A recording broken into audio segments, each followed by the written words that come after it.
Bom pessoal, olá a todos. Hoje eu vou fazer um vídeo um pouco mais polêmico, que vai envolver um pouco o Novo Testamento, que vai ser o tema: por que os judeus não aceitam Jesus como Messias? O problema do Novo Testamento, onde eu vou abordar um pouco questões como historicidade, usurpações, profecias, dentre outras coisas nesse vídeo, ok? Só dando um aviso aqui rapidinho para todo mundo, esse vídeo vai ser dividido em algumas partes, talvez várias, porque vai ser muito tema, muita coisa para mostrar, então ele vai ficar muito grande, eu não teria nem como enviar. Então eu vou dividir em partes. Cada tema que eu for abordando aqui no vídeo eu vou dividir em parte e vou enviando, ok? E vai ser temporário, todo mundo já sabe disso, que depois de um tempo eu vou tirar o vídeo, que com certeza vai dar problemas. E esse vídeo vai analisar alguns problemas que envolvem o Novo Testamento e a pessoa de Jesus, e tentar mostrar por que os judeus não aceitam Jesus como Messias. Então ele será temporário e ele não é recomendado para cristão. Então se você é cristão, tem a sua fé em Jesus, por favor nem assista o vídeo, porque a intenção desse vídeo não é atacar a fé dos cristãos e nem desconverter cristãos, mas é mostrar para as pessoas, expor um pouco o outro lado da questão, o outro ponto de vista. Por que será que os judeus não aceitam Jesus como Messias? Será que é por capricho, por ingenuidade? Por que será que eles não aceitam? Inclusive o que me inspirou a fazer esse vídeo, além de alguns pedidos, é claro, foi duas coisas. Primeiro foi um documentário que um rapaz mandou assistir aqui no YouTube, chamado A Farsa do Sionismo de Israel, né, um documentário americano que é legendado em português, onde eles mostram que o movimento sionista é uma farsa, que os judeus ali são errados de terem voltado para Israel, porque eles não aceitaram o Messias, como diz as profecias, eles rejeitaram os Messias, estariam errados em voltar para a terra de Israel sem ter aceitado o Messias. E os comentários do vídeo são carregados de antissemitismo, sabe? Tudo envolvendo essa questão do fato dos judeus não aceitarem Jesus como Messias. E eu acho injusto. Será que os judeus não aceitam Jesus como Messias à toa? Ou será que tem mais e mais motivos por trás disso? E outro motivo que está me levando a fazer esse vídeo também é os comentários que eu tenho recebido, principalmente naquele meu vídeo sobre Salomão e o templo, né, que eu falei que a profecia de Salomão do templo, quem deveria ter construído era Salomão, conforme diz a Bíblia, e vira e mexe vem cristãos dizendo que foi Jesus. Que nem aquele rapaz que citou Oséias, porque Oséias falou que Jesus ressuscitaria no terceiro dia. E tudo isso são usurpações, entendeu? Isso realmente cansa você ver como as pessoas querem pegar tudo aquilo do Velho Testamento, usurpar, e depois atacam os donos do Velho Testamento, que são os judeus, como se eles não conhecessem suas próprias escrituras. Então, realmente são essas questões que eu vou abordar aqui. Então, só lembrando, quem for cristão, tem sua fé em Jesus, não assista esse vídeo, ok? Porque esse vídeo não tem intenção de desconverter ninguém e nem de atacar Jesus ou os cristãos, mas é só para mostrar o outro lado da questão, sobretudo para essas pessoas que têm essa filosofia, esse pensamento que acha que os judeus são um povo maldito, um povo burro, ignorante, que não aceitou o seu próprio Messias. Então nós vamos analisar isso daqui. Só mais dois avisinhos aqui. Esse vídeo vai ter alguns temas repetidos que já foram abordados em outros vídeos desse canal, mas de uma maneira mais completa. Alguns eu vou resumir até para não ficar só repetindo ou batendo em mesmas teclas, e tentando complementar um pouco mais. E no final desse vídeo, mais pra frente, eu não sei em que parte vai estar, porque eu não dividi ainda, mas ele vai ter algumas polêmicas, como algumas profecias ocultas, que também um rapaz pediu para mim falar sobre isso uma hora. Então com certeza os cristãos não vão gostar, e pode ser até muito, eu não vou dizer agressivo, pode ser chocante, entendeu? Pode ser uma coisa que vai assustar um pouco ou incomodar a fé dos cristãos. Então, repetindo, esse vídeo não é para cristão, é só para aquelas pessoas que querem ver o outro lado da questão e entender o porquê que existe essa divisão histórica, por que os judeus não aceitam Jesus como Messias, ok? Então é usar o vídeo aí, já sair, pausa, já dá o seu dislike aí, negativo o vídeo e já sai, que assim vai ser bom para todos, ok? Antes de haver o Novo Testamento, havia um Velho Testamento, isso é óbvio, você pode ver na sua Bíblia, Velho Testamento, Novo Testamento. Então toda a concepção messiânica, o conceito de Messias, como seria, toda essa concepção, ela se originou no Velho Testamento, não no Novo Testamento. Que nem aquele pessoal que fala que o Jeová é o falso Deus. Aquilo é altamente imbecil, porque é o Velho Testamento que tem a origem do Messias, não o Novo.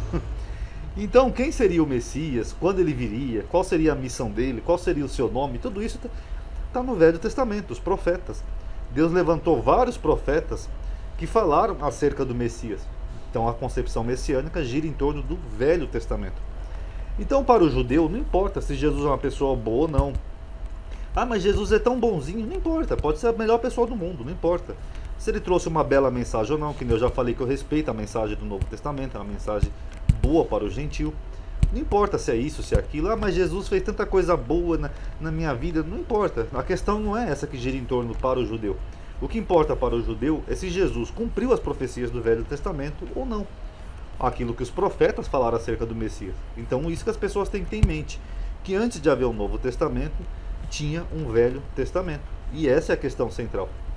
Os judeus são historicamente estudantes profundos das Escrituras.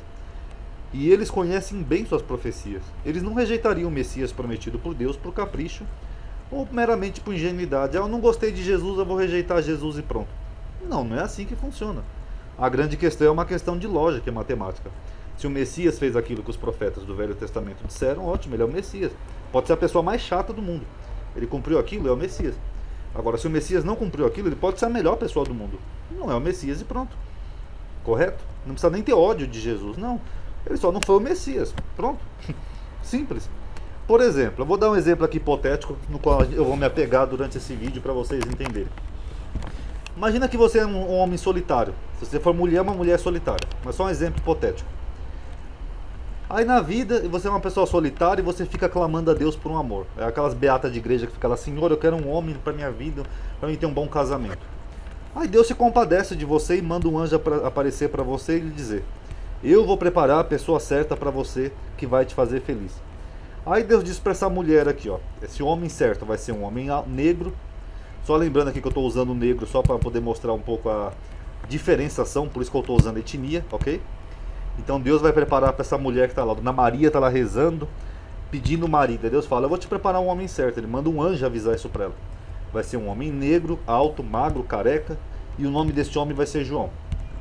Quando esse homem aparecer na sua vida, aceite-o, porque ele vai ser o único que vai te fazer feliz e vai te tratar bem, porque eu escolhi ele exclusivamente para você. Se você for um homem assistindo esse vídeo, entenda com o gênero oposto. Vai ser uma mulher negra, alta, com pouco cabelo, chamada Maria. Pronto. Mas a questão é a mesma. Aí passa uma semana, um homem bate na porta dessa Maria que estava lá orando na igreja. Um homem asiático, baixinho, gordinho, chamado Tanaka, e diz que ele é o homem que Deus preparou para você. Ué, peraí, você aceitaria? Olha, meu nome é Tanaka, né? Eu sou oriental, sou lá do Japão, e um anjo falou para mim vir aqui na sua casa porque eu sou o homem enviado para você que Deus preparou para você. Você ia aceitar e pronto esse homem? É a pergunta honesta que eu faço a todos os cristãos. Porque se Deus falou que ia ser um homem negro, alto, magro, careca, etc., por que você ia aceitar um homem completamente diferente das descrições que Deus mandou um anjo pessoalmente te dizer? Então eu acho que a maioria ia dizer: eu não ia aceitar não, Ronaldo. Ia falar: não, o que o anjo falou para mim foi outra coisa. Esse homem pode até ser um homem bom, mas ele não é o homem que Deus preparou para mim. E depois ele vai me bater, o casamento não vai dar certo, a gente vai separar, algum problema vai ter. Então acho que ninguém aceitaria. Agora, no Novo Testamento acontece isso. Jesus não cumpre os requisitos messiânicos. Nada do que os profetas do Velho Testamento falaram acerca dele, ele cumpre. E aí todo mundo aceita. É que nem esse exemplo aqui, é o mesmo que um anjo aparecer para você. Deus te prometeu uma coisa e você aceita outra só por aceitar. E ainda se iram, sabe? Ainda fica irritado com as pessoas que não aceitam Jesus, como no caso os judeus. Ainda ficam com raiva dos judeus porque eles não aceitam Jesus. Parece aquela piadinha do Chaves, não sei se você já viu no programa de Chapolin, que a dona Florinda pergunta pro Chaves: ele é louco? Ela fala: sim. De nascença não, por maioria de votos. Porque a aceitação de Jesus como Messias é meramente pelo cristianismo ter se tornado uma religião enorme de grande, a maior do mundo. Foi se expandindo, foi crescendo, foi se expandindo. Então Jesus é o Messias por maioria de voto, não por ter cumprido as profecias. Essa é a grande questão. Primeiro, Jesus já veio na época errada. O Messias esperado pelos judeus, ele viria numa época que não houvesse o templo de Jerusalém. Porque uma das missões do Messias justamente era reconstruir o templo de Jerusalém. Aqui, ó. Ezequiel 37, ó. E porei o meu santuário no meio deles para sempre, e o meu tabernáculo com eles estará. O meu santuário no meio deles para sempre estará. É do templo que Deus está falando. Então o Messias viria numa época em que não tivesse o templo, justamente para reconstruir o templo. Quando Jesus veio, tinha o templo lá, o templo que foi restaurado por Herodes, o segundo templo de Jerusalém. Aqui, ó. Jesus entrou no templo de Deus. Então ele já veio numa época errada. Tanto é verdade que o Rabino Akiva, lá no primeiro século, ele reconheceu Simão Bar Kokhba como Messias, justamente porque Simão Bar Kokhba, ele surge pós a queda do templo, no ano 70. Depois que o templo é caído, lá com Tito e Vespasiano, tem a queda de Jerusalém, etc e tal. Aí alguns anos depois, no ano 132, Simão Bar Kokhba, ele resolve fazer uma rebelião contra Roma. Mas aí o Rabino Akiva reconhece ele como Messias, porque aí os requisitos batem, como por exemplo a questão do templo. O Rabino Akiva acho que acreditava que ele seria o Messias e que depois que ele expulsasse os romanos, ele ia reconstruir o templo, conforme diz aqui em Ezequiel 37. Tribo errada. O Messias teria que ser judeu, da tribo de Judá. Segundo o Novo Testamento, Jesus é filho do Espírito Santo. Então, se ele é filho do Espírito Santo, ele não é da tribo de Judá, então ele não era judeu. O que já invalida a profecia de que Jesus viria da semente de Davi. Eu já mostrei isso aqui em outros vídeos, então só vou dar uma resumidinha para vocês. Em Isaías está escrito assim, ó, porque brotará um rebento no tronco de Jessé, e das suas raízes, que é Shoresh em hebraico, um renovo frutificará. Aqui a palavra Shoresh em hebraico quer dizer seme, é do semente de Davi que viria o Messias, ou seja, seria um descendente biológico de Davi. Tanto que a palavra semente em português, eu até grifei aqui para vocês verem, ela é do mesmo radical da palavra sêmen. Sêmen, o sêmen do homem. Porque o sêmen é um tipo de semente. Não é assim que o homem gera outro homem, com o sêmen no ato sexual? A mesma coisa na escritura. A mesma coisa é a semente. Quando você planta uma semente na terra, nasce outra planta. Então Deus disse que o Messias viria da semente de Davi. Então se o Novo Testamento cria essa história de nascimento virginal, já invalida isso daí. Como é que ele é da tribo de Judá e descendente de Davi se ele nasceu pelo Espírito Santo? Não teria como. Jeremias confirma essa profecia aqui em Jeremias 23, falando de um renovo, né? Um renovo justo. Ah, Ronaldo, mas eu vi um vídeo no seu canal que você fala que o nascimento virginal pode não ser autêntico, pode ser um mito acrescido pela igreja. Tudo bem, mesmo se a gente for considerar o nascimento virginal como um acréscimo posterior, um mito, mesmo assim as duas genealogias de Jesus que são narradas, a de Mateus e de Lucas, elas são erradas. Elas não são suficientes para dizer que Jesus era um descendente biológico da semente de Davi, nem se José fosse o pai verdadeiro de Jesus. Por exemplo, a genealogia de Mateus cita um personagem amaldiçoado por Deus, o rei Conias. E por causa disso, o Messias esperado viria do irmão de Jeconias, e não dele. Aqui, ó, em Mateus 1, vocês podem ver que ele fala aqui, ó, de Jeconias, gerou Salatiel, que gerou Zorobabel, etc e tal. Mas como Jeconias foi amaldiçoado por Deus, como vocês podem ver aqui, ó, em Jeremias 22, a perspectiva messiânica dizia que o Messias ia vir do irmão de Jeconias, e não mais dele. Porque Deus falou, este homem está privado de filhos, e nenhum da sua geração prosperará. Então, não seria de Jeconias ou Conias, não seria mais dele de quem viria o Messias, porque Deus amaldiçoou ele, ó. E nenhum da sua geração prosperará para sentar no trono de Davi e reinar. Então seria do irmão dele. E Jeremias também tem uma maldição contra o rei Jeioaquim, que também figura na genealogia de Jesus como pai de Conias. Outro personagem de quem não viria mais o Messias. Então, não bate a genealogia de Mateus. Já uma curiosidade aqui interessante, um outro PS, o Simão Bar Kokhba, que eu falei, que fez a revolta lá com os romanos no primeiro século, ele era descendente de Davi, biológico. Simão Bar Kokhba não nasceu de nenhum Espírito Santo, ele tinha pai e mãe, e ele nasceu do ramo certo, de um irmão de Jeconias. Por isso que o Rabino Akiva entendeu que ele poderia ser o Messias. Vocês estão entendendo a diferença? E a genealogia de Lucas, além de ser absurda, repete nomes, tem geração a mais, ela parte do filho errado de Davi, ela parte de Natã. Mas o Messias teria que vir de Salomão, não de Natã, conforme vocês podem ver nas profecias, lá em Samuel ou Crônicas. Aqui, ó, Lucas fala, e Natã de Davi, quer dizer que Davi gerou Natã, mas não era de Natã que iria vir o Messias. Então nenhuma das duas genealogias do Novo Testamento é correta. E Maria, segundo o Novo Testamento, dá a entender que Maria era prima de Isabel, portanto da tribo de Levi. Porque algumas pessoas argumentam que nesses chamados agora judeus messiânicos, que José ali no Novo Testamento, na genealogia, poderia ser um outro José, que era o pai de Maria, e de Maria que gerou Jesus, então ele era descendente de Davi. Mas só que Maria, segundo o Novo Testamento, dá a entender, eu já falei disso no meu vídeo chamado Mito do Nascimento Virginal, onde eu expliquei bem detalhadinho, o Novo Testamento mesmo dá a entender que Maria era da tribo de Levi. Por quê? Porque aqui o Novo Testamento fala de Isabel, que era uma das filhas de Arão, no plural inclusive, filhas de Arão. E Maria, segundo o Novo Testamento, era prima de Isabel. Portanto, Maria também deveria ser filha de Arão, da mesma tribo, da tribo de Levi. E Maria, segundo aqui o Novo Testamento, ela ficou com alguns dias, 3 meses com Isabel. O que só era permitido se ela fosse da mesma tribo, porque se Isabel era mulher do sumo sacerdote Zacarias, Isabel tinha obrigações no templo, assim como o sumo sacerdote. E só os levitas poderiam ficar no templo. Então, se Maria ficou com eles 3 meses, É só se ela fosse da mesma tribo, da tribo de Levi, prima de Isabel. Então, isso não é o bastante para autenticar a genealogia de Jesus como descendente de Davi ou da tribo de Judá, porque a tribo de Levi é outra tribo. Olha aqui a tabelinha que eu fiz no Novo Testamento. Essa tabelinha aqui, essa coluna aqui mais completa é do livro de Crônicas. Vocês podem ver no primeiro livro de Crônicas. E essa outra tabelinha aqui é o que narra o Novo Testamento. Ó, a genealogia de Mateus omite um nome. Ela fala que Jorão gerou Uzias e Uzias gerou Jotão, lá em Mateus capítulo 1.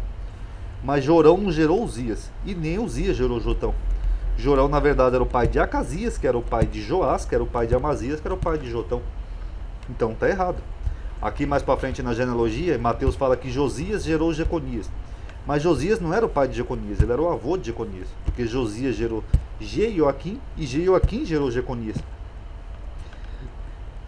Depois ele fala aqui que Salatiel gerou Zorobabel. Também está errado. Salatiel gerou Pedaías e Pedaías gerou Zorobabel. Aí o Novo Testamento fala assim que as gerações eram em grupos de 14. Também não eram em grupos de 14. Daria bem mais, porque o Novo Testamento omite esses nomes aqui na sua genealogia. Completamente errada. Agora, se a gente for comparar Mateus e Lucas, é pior ainda. Porque além de Lucas partir do filho errado, tem um monte de nome repetido, e Lucas chega a repetir aqui Salatiel como pai de Zorobabel. Aqui, ó. Que nem a genealogia de Mateus. Só com um detalhe.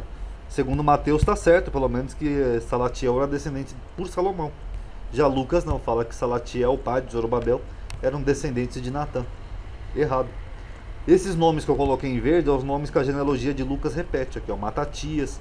Ó, 2 vezes ele cita Matatias. Melque, ele cita 2 vezes aqui, ó, Melque e Melque aqui embaixo. José, ele cita 2 vezes, então é completamente errado. E a de Lucas tem um monte de gerações a mais aqui. Então, de onde que tirou essas genealogias? Vai saber. Mas são completamente equivocadas.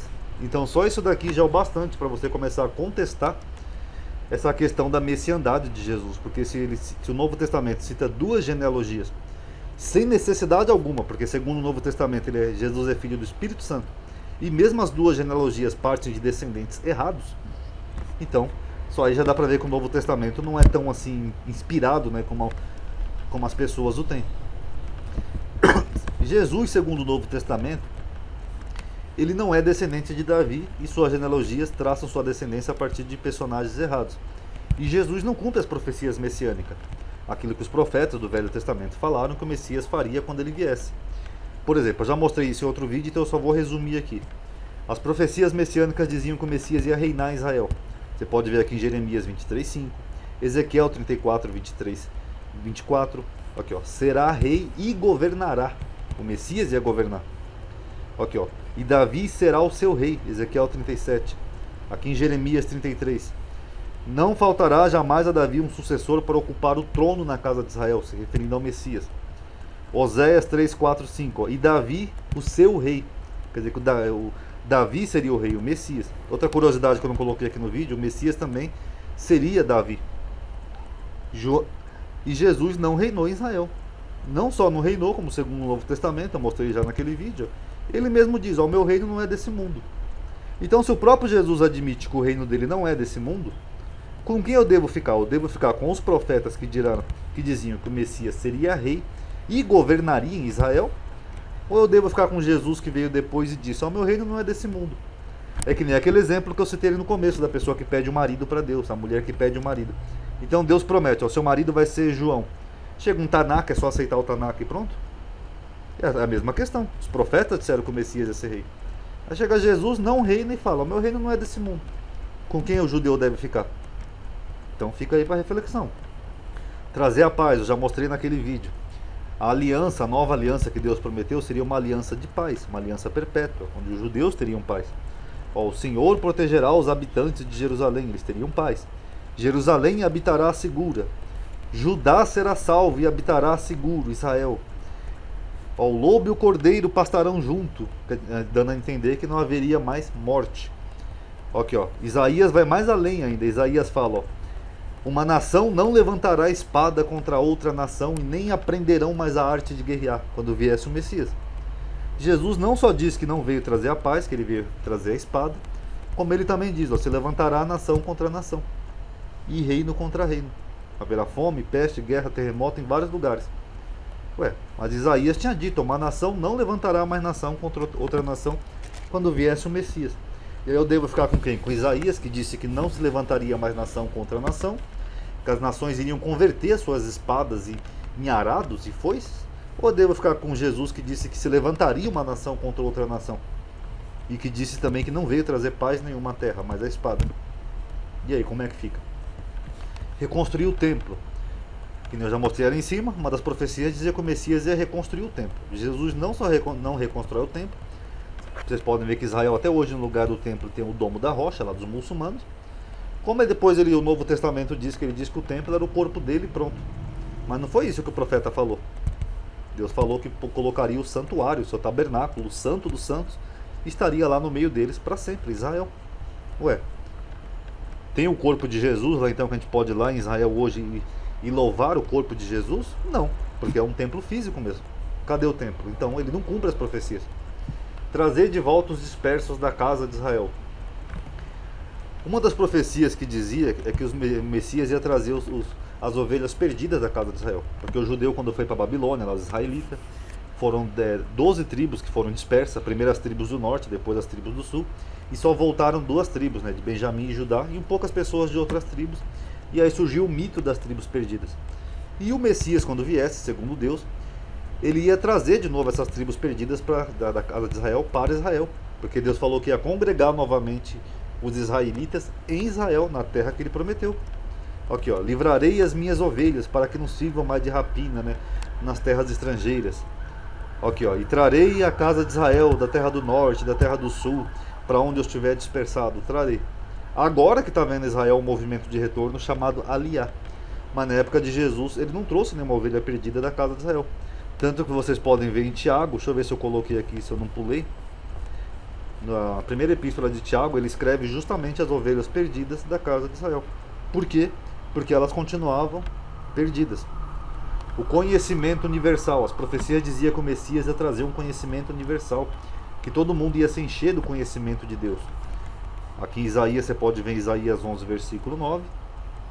Ou aqui em Jeremias 31, 34, onde ele fala: e ninguém mais vai ensinar o seu próximo, porque todo mundo ia se encher do conhecimento de Deus. E isso aconteceu? Não. Senão não teriam tantas igrejas como tem hoje em dia, e umas contra as outras, todas alegando que tem o Espírito Santo, e elas não coincidem em nada.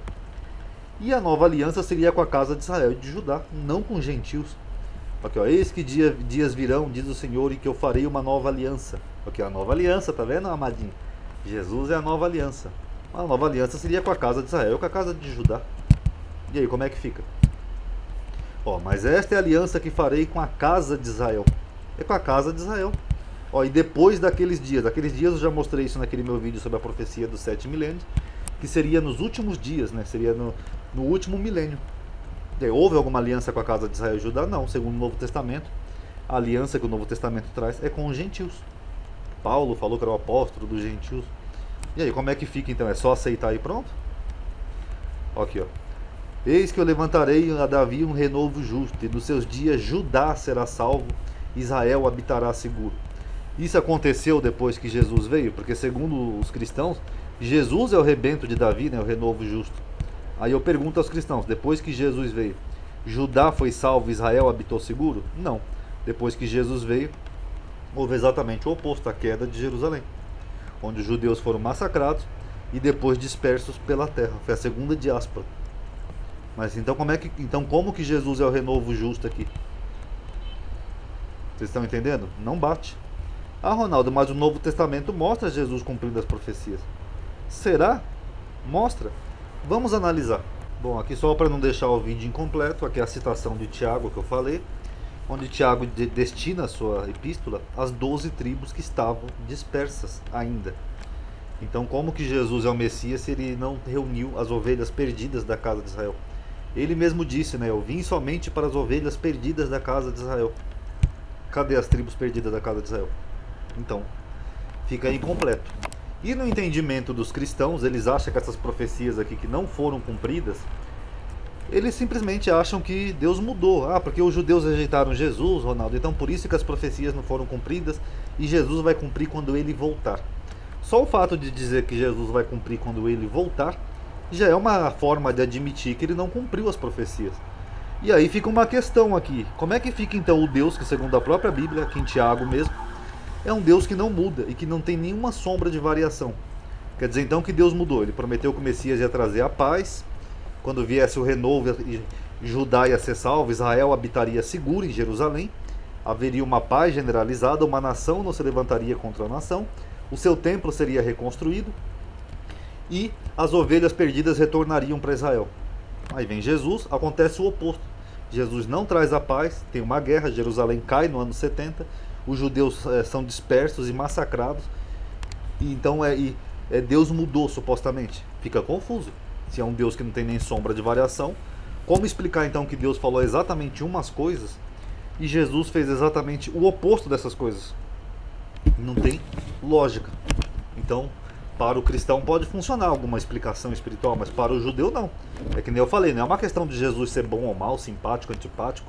É uma questão de lógica. Se ele não cumpre as profecias e faz até o oposto do que diziam as profecias, para o judeu ele não é o Messias. É simples. Aí agora continuando aqui o vídeo. Mas o Novo Testamento, Ronaldo, mostra Jesus cumprindo sim as profecias. Na verdade, que eu já falei disso há muitos anos aqui no canal, mas vale a pena repetir. O Novo Testamento ele isola versículos do Velho Testamento fora do contexto para induzir o leitor a acreditar que Jesus está cumprindo as profecias messiânicas. Mas na verdade a maioria nem sequer é profecia. Eu já mostrei isso no outro vídeo, então eu vou dar só uma resumida aqui para quem não sabe do que eu estou falando. Por exemplo, o Novo Testamento diz aqui em Mateus 1: eis que a virgem conceberá e dará à luz a um filho. Eu já cansei de falar disso aqui, eu não vou ficar repetindo. Essa profecia aqui que Mateus está usando para justificar o nascimento virginal está em Isaías 7. Mas Isaías 7 não é uma profecia messiânica, é um sinal para o rei Acás. O rei Acás estava com medo de ser atacado por dois reinos, que era o reino do norte, no caso o reino de Israel, junto com o reino da Síria. Aí ele estava com medo. Aí o profeta deu um sinal para ele. Ele falou: pede um sinal para Deus, no alto, embaixo, onde você quiser. Ele falou: não, eu não vou pedir nenhum sinal para Deus. Aí o profeta falou: mesmo Deus vai te dar um sinal. A jovem também não é virgem, a jovem que está concebendo, ela vai dar luz ao menino que vai se chamar Emanuel. E antes desse menino saber rejeitar o bem ou o mal, esses dois reinos que estão te assustando, que estão te deixando perturbado, que era o reino da Síria e o reino de Israel, eles vão ser destruídos pelo rei da Assíria, por Senaqueribe. Foi exatamente o que aconteceu. O reino da Síria destruiu o reino da Síria. O nome é parecido, tá, pessoal? Assíria e Síria, mas aqui o outro é sem A, que falando parece igual. E o reino do norte foi atacado pela Síria. Simples, esse era o sinal. Não tem nada a ver com o contexto dos romanos, nem com Jesus. Até porque quando Jesus nasceu, nenhum reino ou dois reinos foram destruídos. Então não dá para você pegar essa profecia e aplicar a Jesus. A outra profecia aqui, por exemplo, a matança dos inocentes. Já falei disso no outro vídeo. O autor de Mateus fala que teve uma matança de inocentes para se cumprir o que foi dito por Jeremias. Então Ramá chorou pelos seus filhos que já não existem mais. Mas na verdade Jeremias nunca falou isso. Jeremias está fazendo um lamento, como vocês podem ver aqui, ó, em Jeremias 31, sobre os judeus que foram para a Babilônia, as ovelhas perdidas da casa de Israel. Raquel, no caso, que é Israel que ele fala, ela está chorando que seus filhos não existem, mas ele consola ela, fala: reprime a tua lágrima, porque eles voltarão da terra do inimigo. As crianças lá massacradas por Herodes no Novo Testamento, elas voltaram da terra do inimigo? Não. Porque não tem nada a ver uma coisa com a outra. Quando ele fala aqui que eles não existem, ó, eles já não existem, é porque eles não existem na terra de Israel, mas eles voltariam. Então, não é uma profecia sobre matança de inocente que Jeremias está falando aqui. Você pode ver na sua Bíblia. Porque se fosse, então cadê essas crianças? Porque aqui, segundo a profecia, elas voltariam da terra do inimigo. Aqui em João ele fala assim, ó: porque isso aconteceu quando Jesus foi tirado da cruz, né, para que nenhum osso seu se quebrasse, porque está escrito, para se cumprir as escrituras. Isso aqui é um salmo de Davi. Davi não foi profeta. Davi fazia salmos, e muitos dos seus salmos era sobre ele mesmo que ele falava. Aqui no caso do salmo de Davi, Davi está falando que o justo tem muitas aflições, mas Deus livra o justo de todas as aflições, e que nenhum osso do justo se quebra, porque Deus não permite, Deus livra. Isso aconteceu com Jesus? Não. Ao contrário, Jesus foi flagelado. Então como explicar, então, como que você vai aplicar esse salmo a Jesus? Como se Davi estivesse falando de Jesus, se Jesus foi flagelado e crucificado. Não dá, mas o Novo Testamento faz o quê? Ele isola esse versículo aqui, ó, dos seus ossos, e aplica em Jesus para dar a entender que Jesus está cumprindo uma profecia, sendo que nem sequer é profecia. Uma outra aqui, por exemplo, ó, quando Jesus é tirado da cruz, João fala que foi para se cumprir as escrituras que rasgaram as suas vestes. Só que é outro salmo de Davi, aqui Davi está falando de si mesmo. Tanto que Davi aqui nesse salmo, ele está clamando a Deus por socorro. Ele fala: apressa-te em socorrer-me, Senhor, livra minha alma da espada. Jesus foi livrado da espada ou da morte? Não. É de Jesus que Davi está falando? Não. Então o Novo Testamento faz isso. Nenhuma profecia que o Novo Testamento cita é profecia. É tudo, com todo respeito aos cristãos, é uma mentira. Eles isolam versículos, tiram do contexto e aplicam a Jesus para induzir o leitor a pensar que Jesus está cumprindo profecia. Mas não são profecia. Entendeu? E os próprios evangélicos dizem aquele chavão, né? Texto sem contexto é pretexto para heresia. Então, se for assim, o Novo Testamento todo é uma heresia, porque o Novo Testamento todo faz isso. Ok, isso aqui são algumas imagens antigas, eu tenho lá no meu blog, para quem quiser ver, que eu mesmo fiz, onde eu mostro isso. Por exemplo, aqui, ó, essa profecia de Isaías 7. É um sinal para o rei Acás. Deixa eu ver essa profecia que está aqui em Mateus 2,15. Quando Israel era menino, quando a Sagrada Família volta lá do Egito. Do Egito eu chamei o meu filho. Osés não está falando de nenhum Messias, que quando o Messias viesse ele ia voltar do Egito. Osés está falando, quando Israel era menino, eu trouxe Israel do Egito. Do Egito eu chamei o meu filho Israel. Não tem nada a ver. Aqui, ó, que foi dito pelo profeta Jeremias em Ramá, essa profecia aqui de Ramá. É só um lamento de Jeremias sobre os judeus que foram para a Babilônia. Essa aqui de Isaías, ó, voz que clama no deserto, se referindo a João Batista, né, segundo o Novo Testamento. Na verdade, o profeta Isaías, em Isaías 40, versículo 3, ele está falando de si mesmo. Aqui essa profecia aqui, ó, quando em Mateus 13.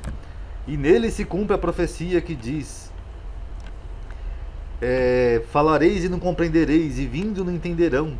Né, dando a entender que Jesus está cumprindo a profecia de Isaías. Na verdade, Isaías, capítulo 6, do versículo 9 e 10, Isaías está falando de si mesmo, do profeta Isaías. Tanto que Isaías fala: eu sou um homem de lábios impuros. E aí, Jesus era um homem de lábios impuros? Mais uma aqui de um salmo, que eles pegam um salmo de Davi, isola e aplica a Jesus, que não tem nada a ver. E mais um monte de profecias aqui, ó, são profecias. Entendeu? Então, na verdade, o Novo Testamento faz isso. Ele isola versículos e tenta aplicar em Jesus. Os blogs cristãos, vocês vão ver esse tipo de coisa aqui, ó. Profecias, não sei porque que está invertida essa imagem. Pronto.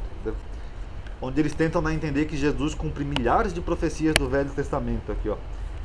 Jesus é a semente da mulher, tá vendo? Ó?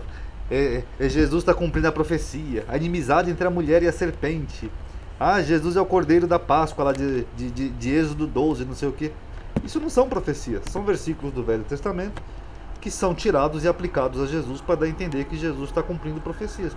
Os blogs cristãos fazem isso, mas na verdade não são profecias, como por exemplo aqui o Cordeiro da Páscoa. O Cordeiro da Páscoa era justamente um cordeiro imaculado, perfeito, para Deus livrar, né, fazer a expiação dos pecados, que nem eu mostrei no outro vídeo.